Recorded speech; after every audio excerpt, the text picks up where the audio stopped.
Президент Садыр Жапаров мурунку республикалык диагностикалык борбордун эмгек жамааты менен жолукту. Кыргыз Республикасынын президенти Садыр Жапаров бүгүн 8 февралда саламаттыкты сактоо министрлиги тарабынан көп тарамактуу клиникалык балдар ооруканасы болуп өзгөртүлгөн мурунку республикалык диагностикалык борборго барды. Мамлекет башчысы имаратты көрүп, эмгек жамааты менен баарлашты. Мекемедеги кырдаал боюнча пикирлерди угуп, суроолорго жооп берди. Дарыгерлер реорганизациялоо процессин токтотууну суранып, ага ылайык мекеме иш жүзүндө борбордогу балдар ооруканаларынын биринин филиалына айланарын билдиришти. Ошондой эле коммуналдык төлөмдөр, эскирген жабдуулар жана башка көйгөйлөр тууралуу айтып беришти. Президент Садыр Жапаров баарлашуу жүрүшүндө анын бүгүнкү сапарынын максаты диагностикалык борбордун ишмердүүлүгү менен таанышуу жана аны өнүктүрүүгө көмөк көрсөтүү экенин белгиледи. Жамааттын пикирин эске алуу менен мамлекет башчысы президенттин администрациясына мекеменин иштөө багытын сактоо менен улуттук макамын берүү маселесин иштеп чыгууну тапшырды. Сиздин 1 жылдык выручкаңыз 15 миллионго жетпесе, сиз патент албайсыз, эчтеке албай соода кыласыз. 4100-үңүз сиздин ай сайын чөнтөгүңүздө калат да, ошол жакшыбы сизге? Кассовый аппаратты да биз бекер беребиз, мамлекет алып беребиз.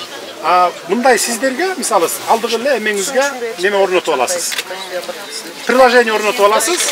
Анан товарды кимден алдыңыз, ошону эле көрсөтөсүз, болду. Калганына кандай сатасыз, кимге сатасыз, сизди эч ким текшербейт, сурабайт.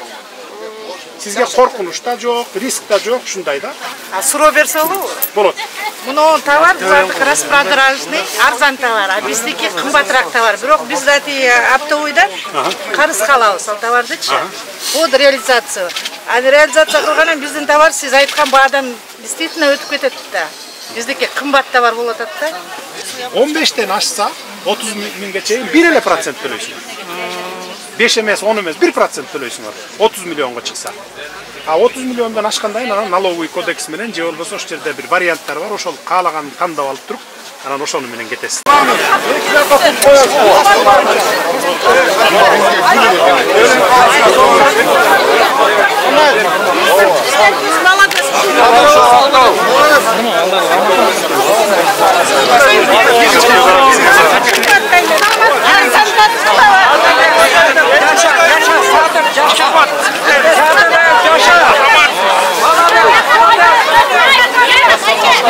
Çok günlüğüne kança tavır satasınız, kança tavır satasınız? 10 bin, 15 bin, 20 bin? Keyde 2 bin bolup kalады, keyde 15 bin bolup kalады.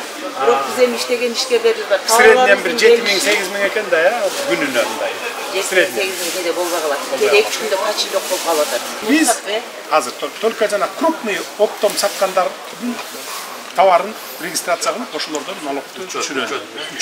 Учет алалы.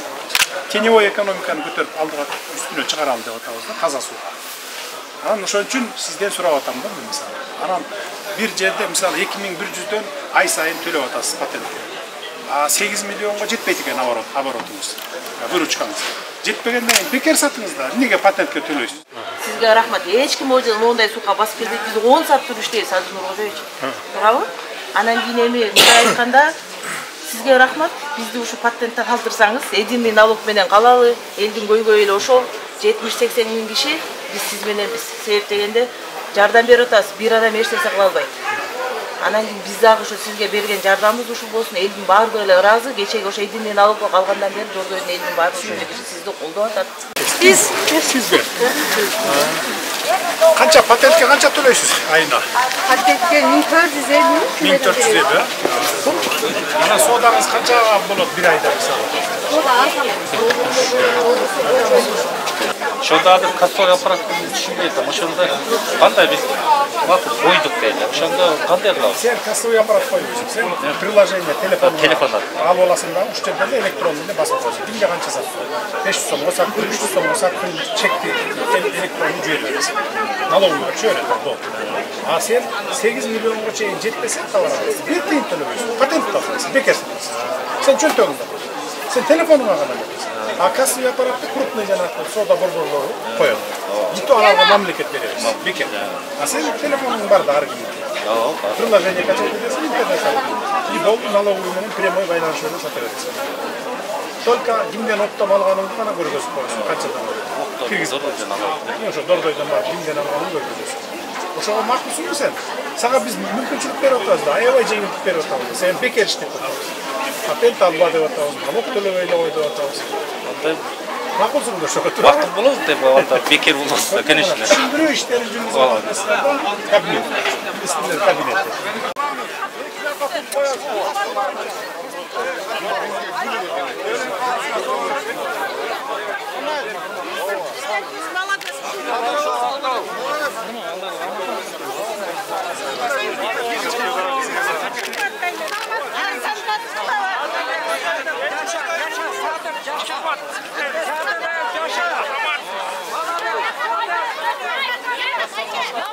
Ай сайын канчага соода кыласыз? Товар оборотуңуз канча? Товаротум ар кандай меники сезонный товар меники Чынчылдык менен айтам. чынчылдык менен айтканда мен августтан декабрга чейин жакшы соода кылам. Анан калган учурда күнүмдүк эле жашоомо иштейм, чындап келгенде. Ушундай. Бир жылда канча товар аласыз? 8 миллионго жетеби, жетпейби? Жок, жетпейт. Жетпейт, да? Жетпейт. Мен розница. Азыр сатасыз, ошо розница сатасыз. Сиз неге каршысыз кыйын колдонгонго? 8 миллионго жетпесе. 8 миллионго жетпесе сиз азыр канча патентке акча төлөйсүз? Патентке 1200 дөлө. Сиз төлөбөй сатасыз да. Сизге биз мүмкүнчүлүк берип атпайбызбы? 8 миллионго товарыңыз жетпесе деп атабыз. Азыр 8 миллионду биз дагы 15 миллионго көтөрөйүн деп атабыз. Ошого чейин товар оборотуңуз жетпесе сиз бир тыйын төлөбөйсүз. Патент албайсыз, бекер сатасыз. Хорошо. Ай эмнеге каршысыз? мен ошону түшүнгөн жок элем чын. Мына көрдүңүзбү мына? Түшүндүрө албайсыздар мына. Ким кожойком жерде? Biz muhafız, kazayka bul, birge işleyiz. Kança patent төлөйсүз патентке? 2100 bir ayda. Товар оборотуңуз канчага барат bir ayda? Ачык сүйлөшөлү да, жашына. Точносын санабай эсере. Канча экен санабай. 8 миллионго чыгабы? Yok çıkmayın. Чыкпайт, э? Соода өтө жай. Азыр 5-6дан сумка сатып атабыз, эртең менен кечке. 5-6дан сумка 5-6 сатасыңар. андан калган пайдабыз масса ашаташпаса жок. Значит, 8 миллионго чыкпаса, Арендабызды азыр мына эң мыкты моментте аренданы араң эле актабаган күндөрү да болот. 8 миллионго чыкпаса, товар оборотуңуз жылда саткан, мисалы, выручкаңыз 8 миллионго чыкпаса, сизге эчтеке албай сатканга пайдалуубу? Патентке төлөбөй 1100, 2100 ай сайын патент албай сатканга макулсузбу? Makulle, paydalı. Бирок кассовый аппаратта биз актай албайбыз. Жок, кассовый аппарат эмес. Смартфонуңузга эле приложение кыласыз. Барбы смартфонуңуз? Приложение киргизесиз. Ушуган кимден товар сатып алып атасыз, оптом мисалы көрсөтөсүз. Анан кайра ушу жерден электронный эле чек басып коюп тура бересиз. Бул налоговыйга кетип турат да. Силерге мунун эч оорчулугу жок. Бирок 8 миллионго жеткен болсо уже автоматически түрдө канча акча төлөбүз? Мен азыр сурап көрөмүн. Көбүнүкү эгер 8 миллиондон ашып кете турган болсо, биз порогду 15 миллионго чейин көтөрүп берели деп атабыз.